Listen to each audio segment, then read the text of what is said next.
DG Stéphane Congo Balamwange Congo ya Lumumba Congo Tafachi Beton Tango ekoki oyoyo Tango ngoyo ekoki Tolanda kango Papa Stéphane Balamwange Oyeye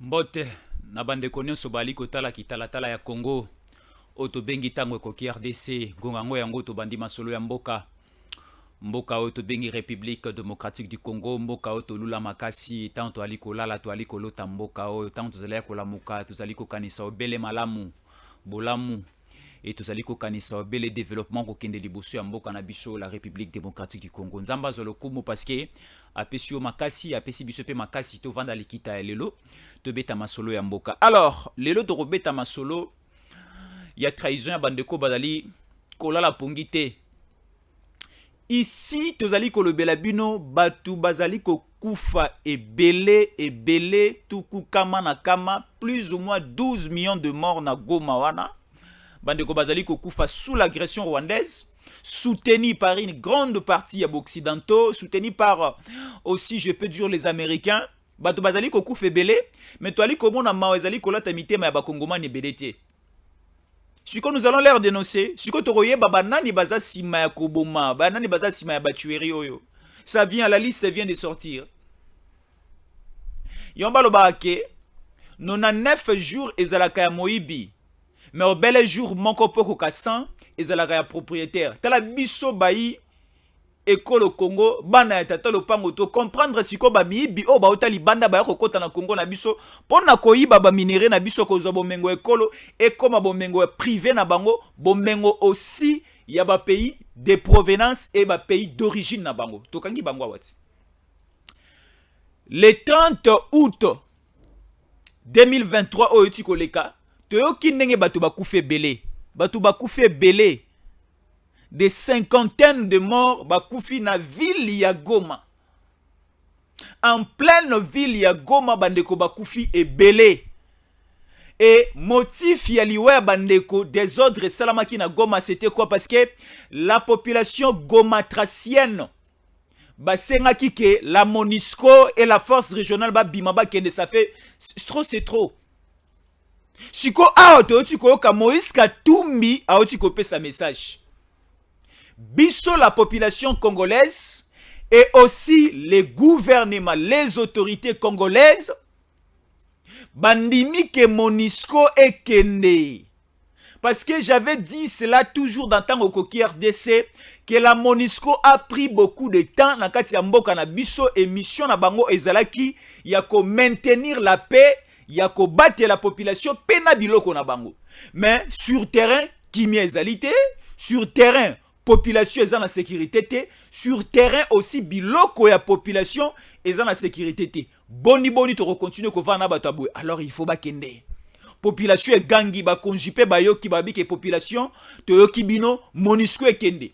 Ba procédure yako résilier contrat yako silisa ba séjour ya MONUSCO ana kati ya mboka na biso esi ebandi ezali ko aboutir ekene na suka parce que ezana ultimatum o déjà ba pesa ki MONUSCO ultimatum au Conseil de sécurité des Nations Unies ONU ba otai kozwa pour que basa la rappel des troupes na bango ba bima na mabele ekolo Congo bazonga so ba zonga des États-Unis. Ici Moïse Katumbi vient de dire ceci. RDC, le parti Ensemble pour la République s'oppose à un départ accéléré de la MONUSCO. Son secrétaire général Dieudonné Bolengetenge estime que le moment n'est pas opportun car la sécurité des civils n'est pas encore assurée surtout la partie est de la République démocratique du Congo. Bota la bojoba ya Moïse. Bojoba ya Moïse na batono so bali ko linga ye ko sanga na ye. Ici la population congolaise bali ko senga départ à MONUSCO. Mais tela bandeko bazali ko boya MONUSCO kende. Bandeko o bazali de mèche na o nyoso MONUSCO ali ko sala mabele à Congo pour continuer à compter des morts. MONUSCO c'est la rasu musala sécurité na SDT. MONUSCO et sécuriser la sous-population, c'était parce que si réellement la MONUSCO était là pour sécuriser la population, n'est-il le toile qu'on continue à compter ma mort? Ici maintenant, Moïse Katumbi est d'accord que à s'opposer à la population. S'opposer à la population, c'est s'opposer aussi à sa volonté. Parce que la volonté de la population estime que MONUSCO est kende. Population aussi endima qui kende ko répondre na appel ya mokonzi ekolo. Félix Antoine Tshisekedi Tshilombo tanga sala qui appelle na ya recrutement. Il y a enrôlement du côté à FARDC, du côté armée, du côté à la police. Tomoni bilenge mibali na bilenge basi ebele. Bakei ko s'enrôler na armée. Bakei bazui formation. Si comme ça na bango ko zala nini, ko zala ko sécuriser population na ba bien na mondelo ekolo mobimba. MONUSCO doit partir. Comment expliquer les étrangers comme ils ont décision likolo ya mboka na biso? Katumbi, est-ce que Katumbi accepte ce pouvoir-là? Est-ce que Katumbi a revu qu'on soit makasi wana lelo koloba qu'on soit décision likolo ya mboka na biso? Non. Et c'est pour cela que j'ai apprécié certaines décisions et quoi il a Gabon. Le Gabon est souffrir makasi. Depuis l'indépendance, il y a Gabon, c'est l'unique famille Bongonde et Gérard Gabon. Gabon a longtemps souffert. Alors Gabon a eu alternance au sommet de l'État. La vraie alternance au sommet de l'État, Gabon est eu. Alors Gabon, il faut pas verrouiller certains postes de responsabilité au niveau de leur pays. Gabon, balobi boye. La loi de la congolité. Oh, bayoka ki makelele na Congo, bango ba récupérer yango. Et comme il paye propriété privée na bango. Et comme propriété privée na bango ya ba Gabonais. Et comme pour être chef de l'État au niveau ya Gabon, il faut être Gabonais de père et de mère. Gabonaise de père et de mère. Et obo tamape na kati ya territoire gabonais. Siko totala. Bandeko nyonso bali kosala makele la boye. Babotama wapi. Bandeko nyonso bali kosala makele la ba tete na bango baza banani, ba maman na bango baza banani. Le problème c'est quoi avec Félix Antoine Tshisekedi Tshilombo? Tala, soki bitumba e elio makasi na vie, il faut osala examen de conscience. O meka un peu côté la bitumba, o ezali koko melanga, ezali koko melanga pona nini. Mais moi j'ai fait l'examen de conscience. Mokonzi ya mboka Félix Antoine Tshisekedi Tshilombo azali na bitumba makasi. Pourquoi? Parce que ebele ya ba chef d'état en Afilika. Ebele ya ba chef d'état o mususu baleka na kati ya République démocratique du Congo, bazwa bokonzi na bango na sima ya occultisme. Bazwa bokonzi na bango na sima ya maikari. Bazwa bokonzi na bango na sima ya primakuria. Bazwa bokonzi na bango na sima ya ba eliminasi, na sima ya ba pratique occulte. Mais si quoi bazali komona gouvernance ya président Tshisekedi, bokonzi ya président Tshisekedi, pouvoir ya président Tshisekedi, ezali kokesana na procédure, na chemin o bango bazwa po ba koma bokonzi, ba koma na bokonzi place bazali. Bande ko bele baloba ke Tshisekedi akoti na bokonzi akosala 3 mois te, 5 ans yango aussi là. Bato ebele baloba ke Tshisekedi eza placebo et lilingi ya pamba bako bomaye akosala même pas 1 mois, même pas 3 mois. Kabila va revenir pour récupérer le pouvoir. Toza wapi? Parce que on dit toute autorité vient de Dieu. L'autorité ne vient pas de l'occultisme. L'autorité ne vient pas d'Imaïkari. Tala, Ali Bongo était le représentant des représentants secte monene en Afrique. Secte français, on a représenté en Afrique. Et ça qui Omar Ali Bongo. Aujourd'hui, Ali Bongo est où? Ali Bongo était le top des top. L'occultisme dans la Afrique. On a représenté secte tout le monde en Afrique. O evandisa ki bokonjina ye atiaki liki ya makasi na secte wana lelo toza maladie ezuye ebuki nzoto esilisie makasi esili maele esili akomi kotanga soyi babotoli bokonzika na pete boy.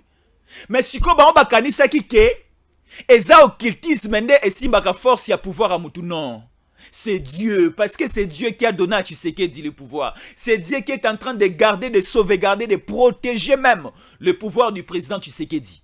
Baloba qui a un mois aussi la té. Baloba qui a 3 mois aussi la té. To le kito komi na inane. To le kito komi na 2 ans. To le kito komi na 3 ans. To le kito komi na 4 ans. Lelo a to komi na 5 ans. Ba sengi bango to ke na mapona, balingi mapona mité.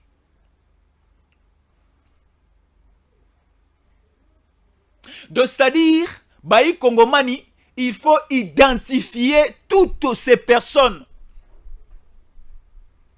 Bakenda qui na président Félix Antoine Tshisekedi Tshilombo na Genève awa. Nous connaissons Makambuno c'est les kaki. Ba mona que président Tshisekedi azana ramoko ya occultisme na bango te. Alors tokoki ko bimisa ye candidat comme opposition te. Lokola aparié biso na biso totikali toza na kati ya classe moko ya occultisme to pona failu to pona boy to pona boy. Ba mi ponani bango na bango o bazana misala ya molili bango na bango. Lokola nzamba la raté a kotisi esprit mususu na moto ya président Tshisekedi babimi libanda. Bakena Nairobi. Basali ticket gagnant avec le président ya INC. Ministre économie Vital Kamerhe, t'as la place mboka bakomisi biso. Le pays est en train d'évoluer. Alors, laissons la gestion des Congolais entre les mains des Congolais. Laissons la sécurité du territoire national congolais entre les mains des Congolais. Nous connaissons toutes les personnes qui travaillent ensemble avec les Occidentaux, avec les impérialistes pour venir déstabiliser encore la quiétude au Ekoti na kati ya mboka na biso. Awa Katumbi azolo balingi MONUSCO ekende te. Boni bino bokobo ya MONUSCO ekende. La MONUSCO doit partir. La MONUSCO doit partir. Pourquoi il n'y a pas de résultats sur terrain?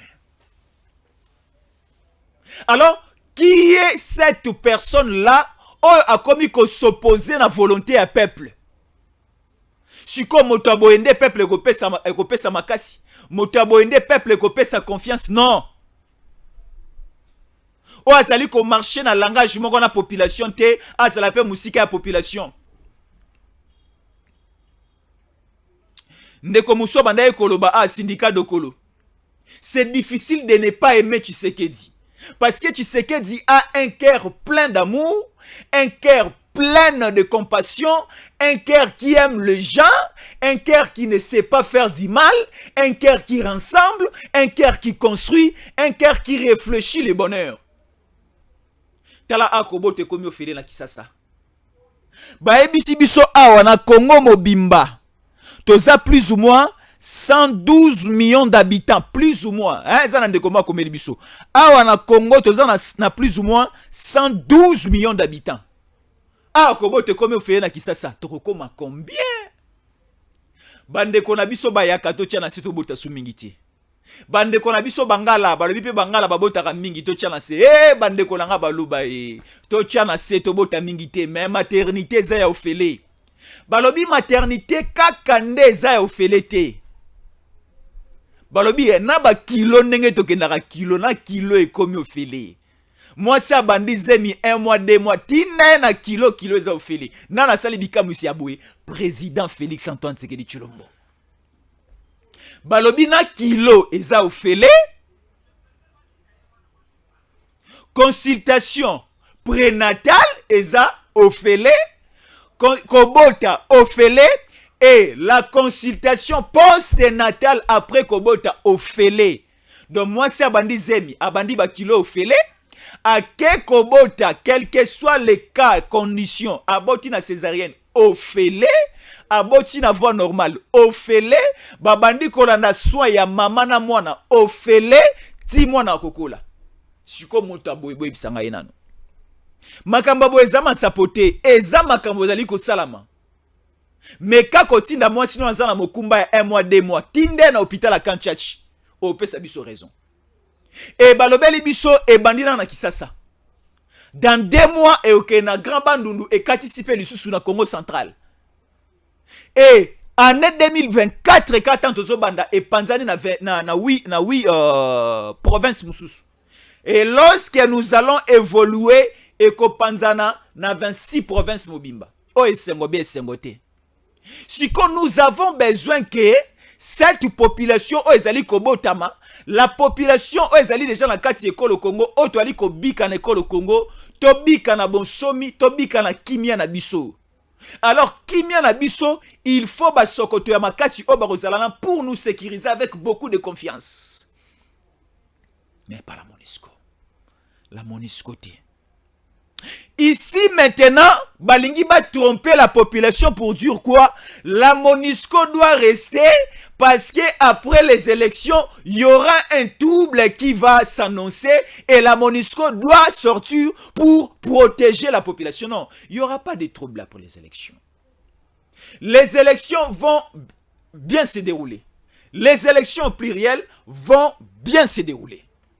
Présidentielle, députation nationale, députation provinciale, municipale, toutes ces élections et kolekana kimia. Il n'y aura pas contestation parce qu'il y aura la vérité. La vérité des urnes.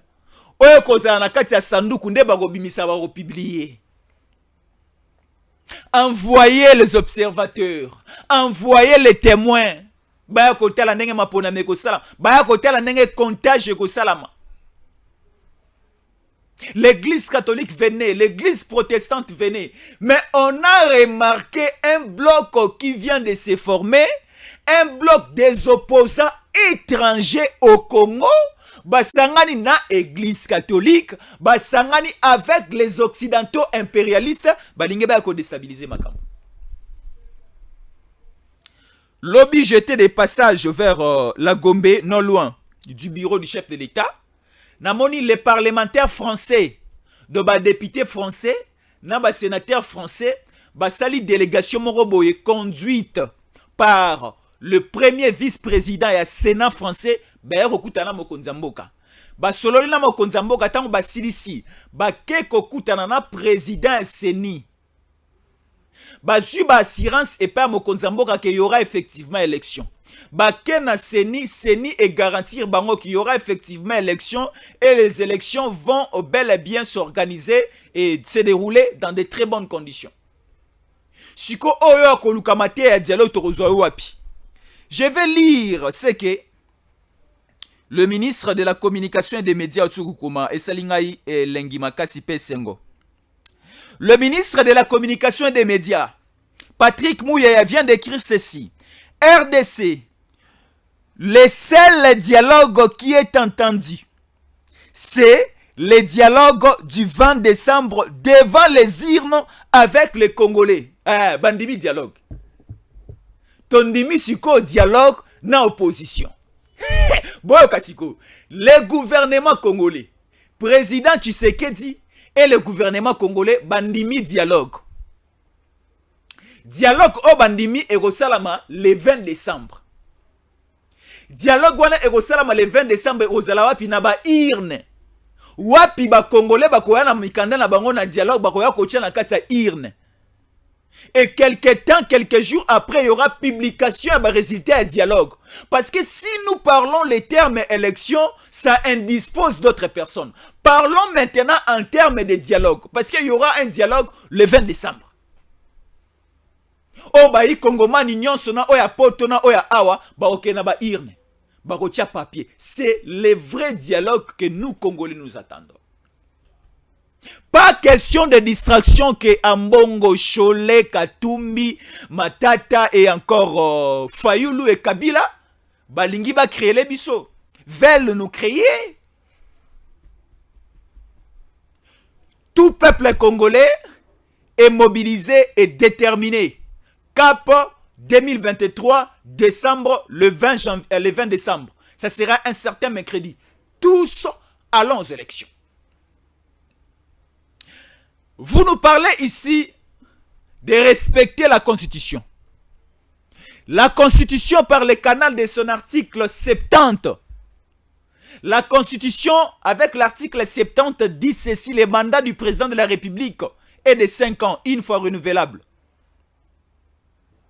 Et le président de la République est élu au suffrage universel direct pour un mandat de 5 ans, une fois renouvelable. Un mandat de 5 ans, une fois renouvelable. Si le mandat est Tshisekedi yango esili, yo olula kozala mokonji. Ezala zamboka na yo, ezala zamboka na yo te olula kozala mokonji. Yaka kokoma mokonji le 20 décembre. Ceux qui ont raté na Congo, kende na Congo Brazzaville pe kala mingi te, kuna peza Congo, okene pe ko bunda kuna, ozwa pe bokonji kuna.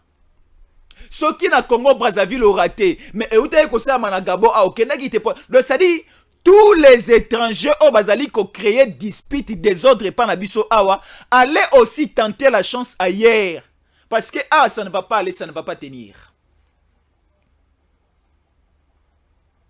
Vous voyez maintenant comment est-ce que toutes ces personnes balingi ba discréditer ba effort non sur l'état congolais ali kosala.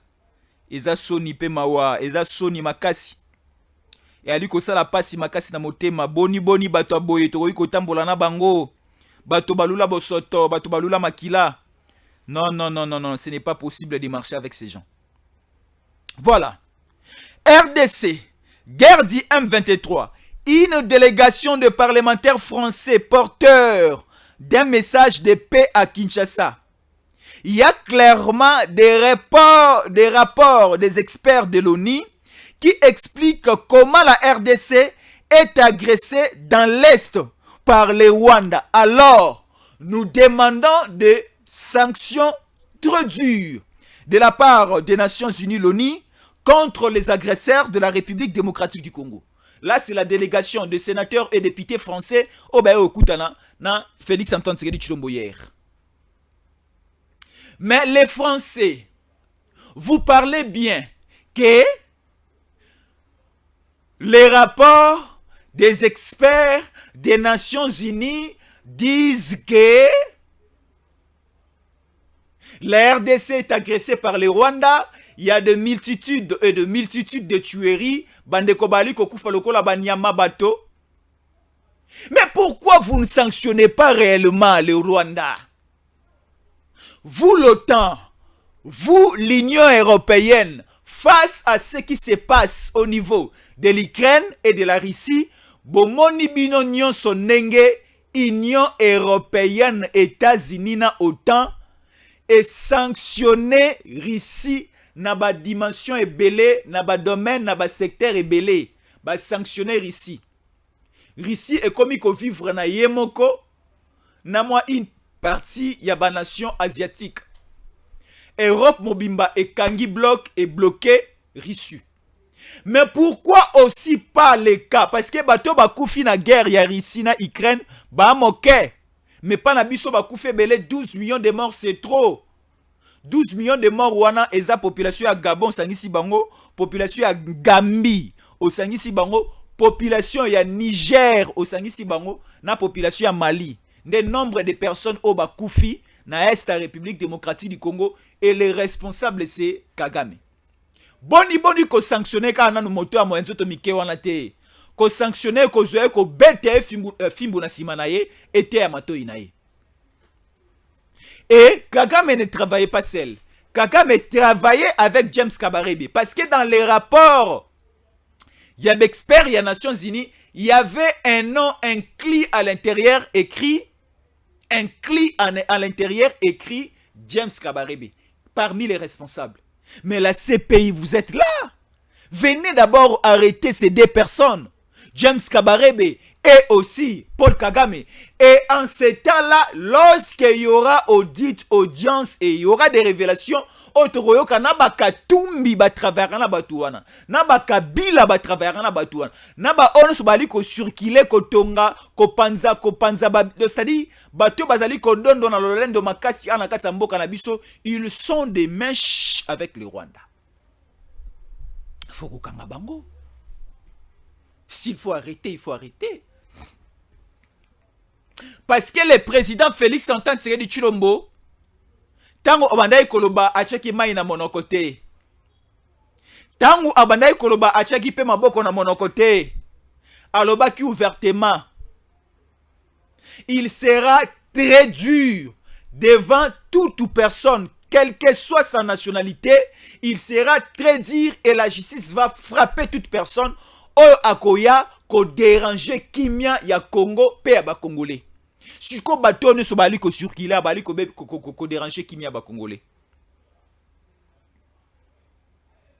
Faut kanga bango. Bako kanga bango. Bako kanga bango. Toko melisa moto biberon ate. Moto na moto azwa responsabilité na ye amen. Eza mboka ba Kongomani.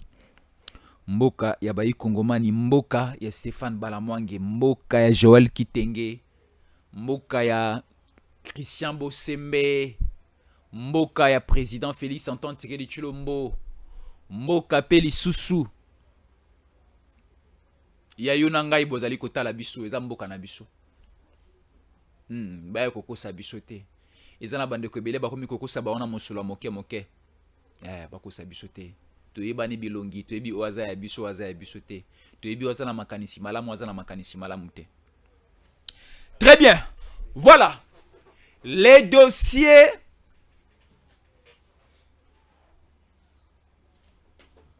Jean-Marc Kabunda. Tala, omoni bandeko mosusu bamilingaka na vite.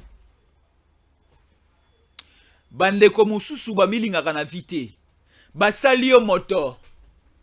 Eloba nango Azarias Rouberwa. Voilà ce que donne le pouvoir. O Matim Punda, o Tongi Bandako. Tozalaki cause la décision et la justice par rapport à la condamnation ou encore acquittement. Ya ndeko Jean-Marc Kabunda. Jean-Marc Kabunda bazali ko reprocher na mwa biloko misato.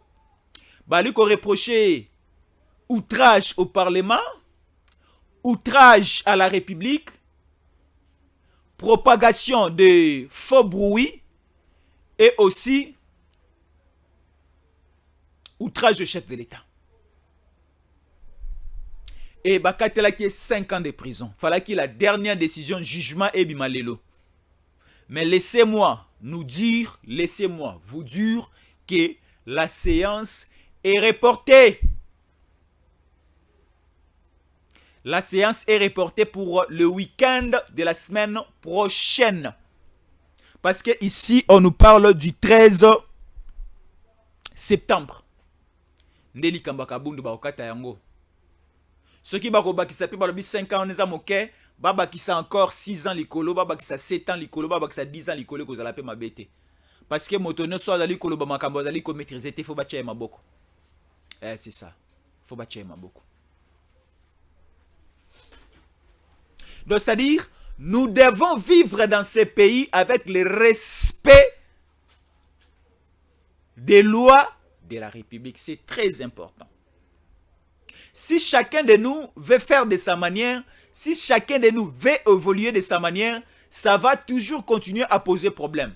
Parce que chacun de nous veut occuper un coin, veut occuper une province et créer de ça comme son pays, comme son territoire. Et Mokanabiso est comme un pays fédéral, ce qui ne va pas marcher comme Katumbi veut faire du Katanga. Katumbi veut faire Katanga là comme une partie, comme une province fédérale, comme un état fédéral, comme un pays privé à lui. Et ce qui ne va pas marcher pour Aïe Balisusu ba minéré wana ndenge asili sa réserve à 60 ans à 4 ans.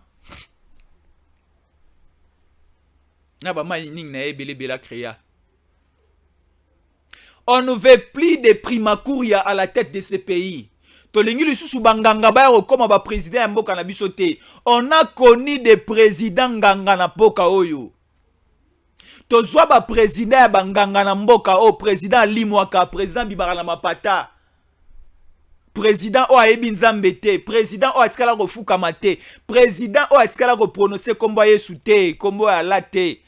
Toyebi ba président o baleka awa. Mais président na biso za président otango azwi bokonji. Abondi mboka mobima na maboko nzambe. Tala ndenge mboka na biso komi protéger. Donc ça dit nous peuple congolais tala ba tolo na se o bachaka na église ya mama olangi zo futa. Tolo na se o bachaka na église ya Léopold Mutombo Kalombo komo futa. tolo na se oyo maman Adèle, la princesse Adèle Kaina Mainda achaka tolo na se komo futa. Tolo na se pe maman na biso Astrid Masengu achaka na Canada na Ottawa et komo futa. Donc c'est-à-dire on n'a pas besoin de président occultiste likolo mboka na biso. Torbano sala bango ba examen surtout monozo occultiste les musique parce que un occultiste alula makila. Un occultiste alingara ko boma. Un occultiste alingara ko yoka bato bali ko lela souffrance ezali. Talandenge o nani Ali Bongo anyokoli bagabone. Parce que c'était un occultiste côté na makila tina matoi. Batongola yo occultisme tina zolo tina makila tina matoi. Do yango ye souffrance bagabone bandai kolobele lo côté na ebite na opeto zalaki ne na régime passé ce qui est pe batongola ka yango tina matoi ti wapi.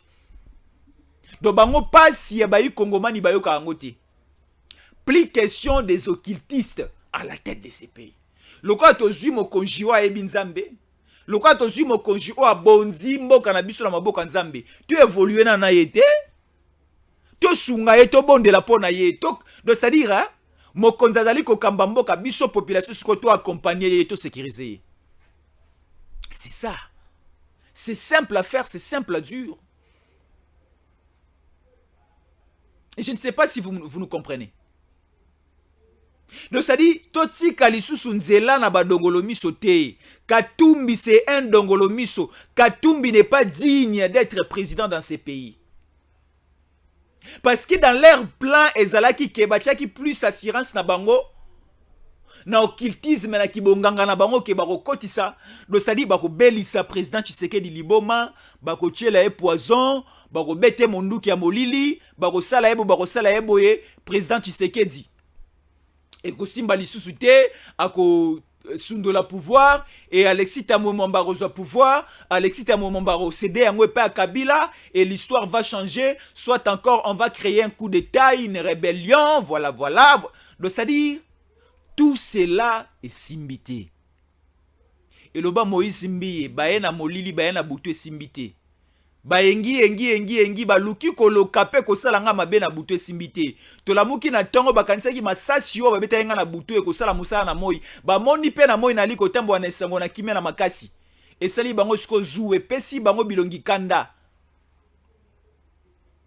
Donc ça dit ceux qui mutu attaquer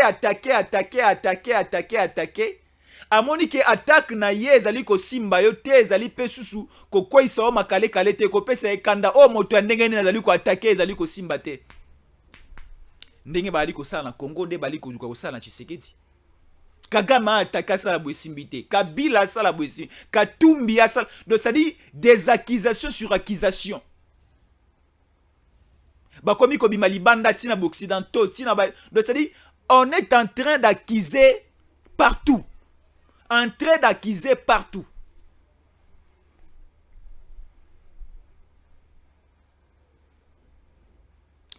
Mboka o soki to lalisi miso bakobo to la biso yango et aussi mbate. Combien déjà? Do aussi mbate. Alors soyons déterminés. Soyons déterminés. Soyons déterminés la MONUSCO et Kende. Soyons déterminés la force régionale est Toyokamotote. Donc à un certain niveau, ceux qui sont aux décisions na yoka sous conseil te. Et ça le ko lokangi mobali yokangi mosi na mabe makasi tango zui na ngambo na o décision na yo koyoka lisusu pardon motote peut-être abosana ke loko ko sala mabe makasi na sima. Et ça le ko bandeko oyo. Kabila ya la biso e bango ça fait plus ou moins 19 ans. Ceux qui plus ou moins 18 ans ba umeli makasi te 19 ans 18 ans. Si on a bolingo to zaki na bango e boti mbuma te to va na bango malamu te mais bakende te bakende. Nous avons besoin d'installer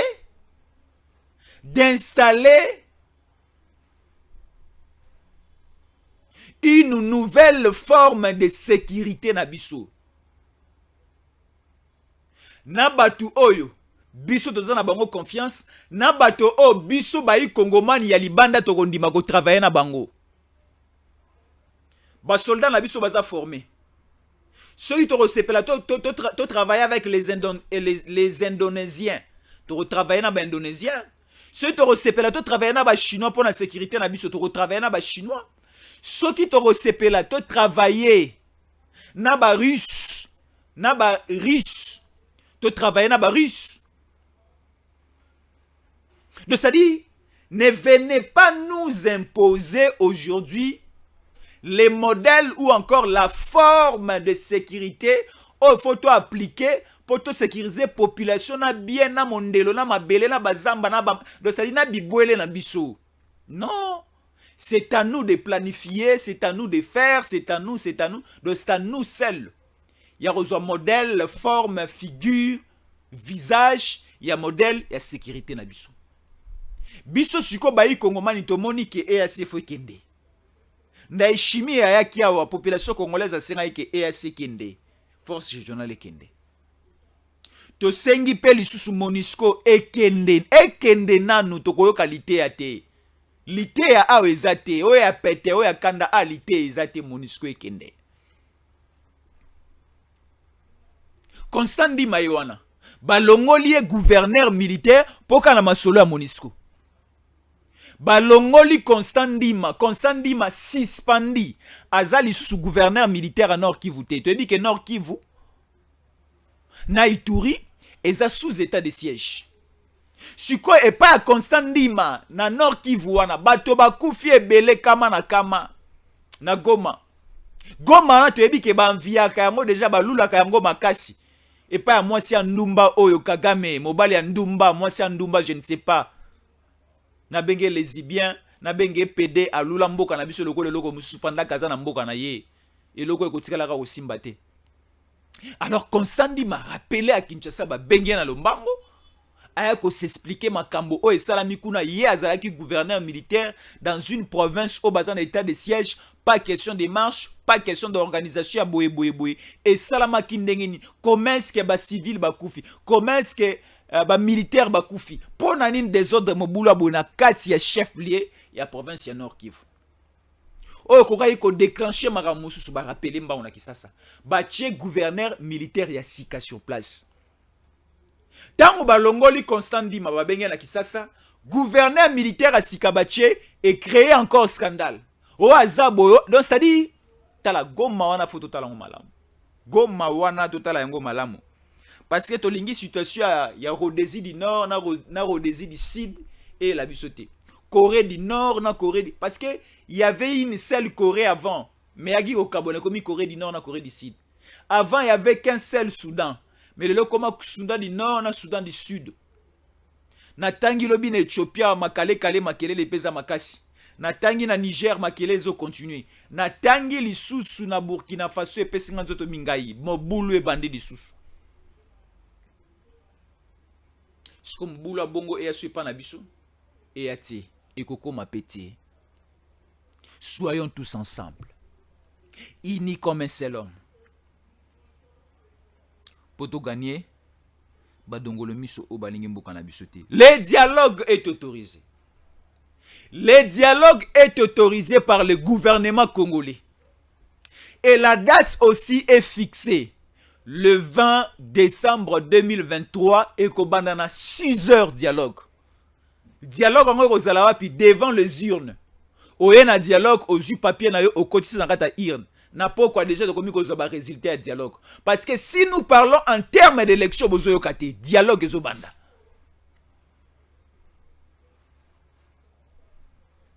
Dialogue ezobanda. Merci na bande ko bali ko tala biso, merci.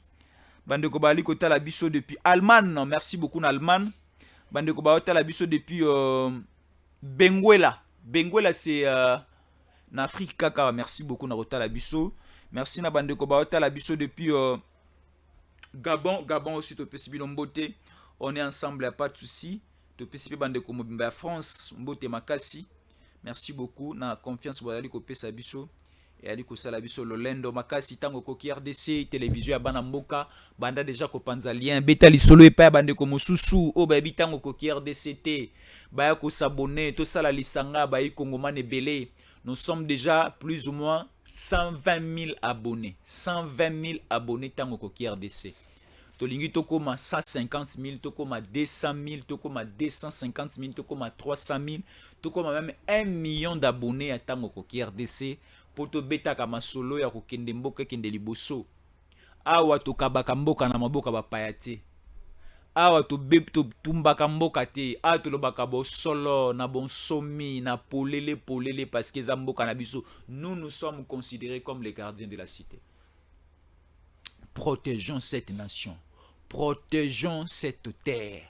Protégeons ces sols. Bonheur na biso et vandisami awa. Bilanga na biso yango yo.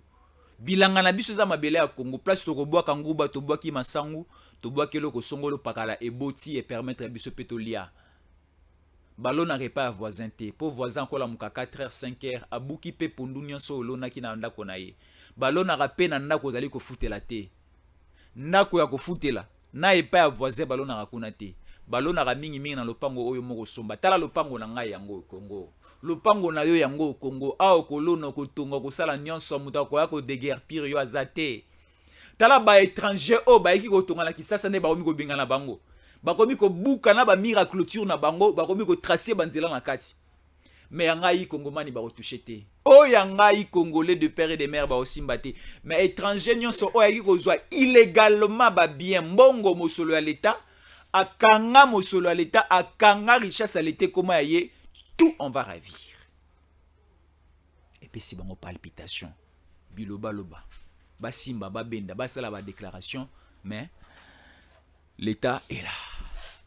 Merci na bandeko tout bazali kota la biso, merci na bandeko no so bali kolanda biso, on est ensemble, il y a pas de souci, les informations continuent dans tango koki RDC. Nous allons encore revenir pour d'autres informations, restez fidèles à nos programmes. DG Stéphane Balamwange Congo ya Lumumba Congo Tafachi beton Tango ekoki oyo Tango ngoyo ekoki Tolanda kango Papa Stéphane Balamwange Oh yeah yeah